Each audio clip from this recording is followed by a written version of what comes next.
今日講嘅字，你今日行嘅路，你或者唔知道由邊個開始。1839年，嗰個世界立亂，海嘅另一邊有班人行緊過嚟。佢唔識你嘅說話，佢唔識你知道嘅地方，連你個名佢都唔識講。冇人歡迎佢，冇人等緊佢，但係佢冇走到，留低落嚟陪住你。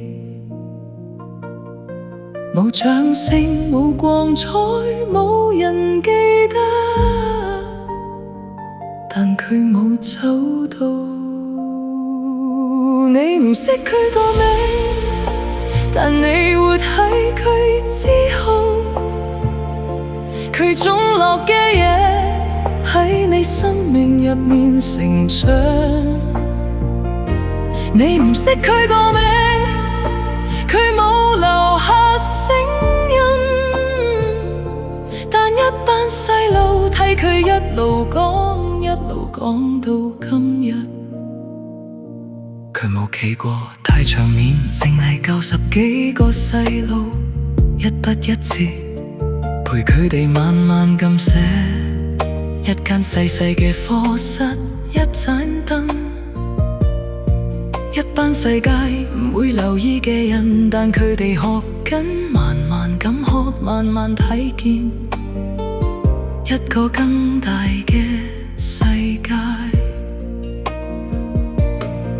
冇人知，冇人講，但改變開始咗。你唔識佢個名，但你活喺佢之後，佢種落嘅嘢，過咗海都仲喺度。你唔識佢個名，佢冇影冇光，但佢教過嘅人已經長成大樹，結出果實。有啲聲音你而家聽緊，有啲路你而家行緊，有啲改變你以為本來就喺度，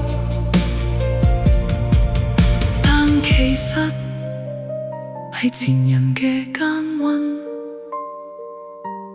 前人嘅足跡為你開路。佢冇改變世界，佢只係留低一班會改變世界嘅人。你唔識佢個名，但佢記得你，係好耐之前已經為你預備。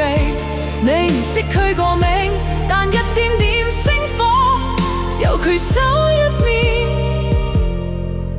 一路傳到你呢度。如果冇佢，你可能唔會係今日嘅你。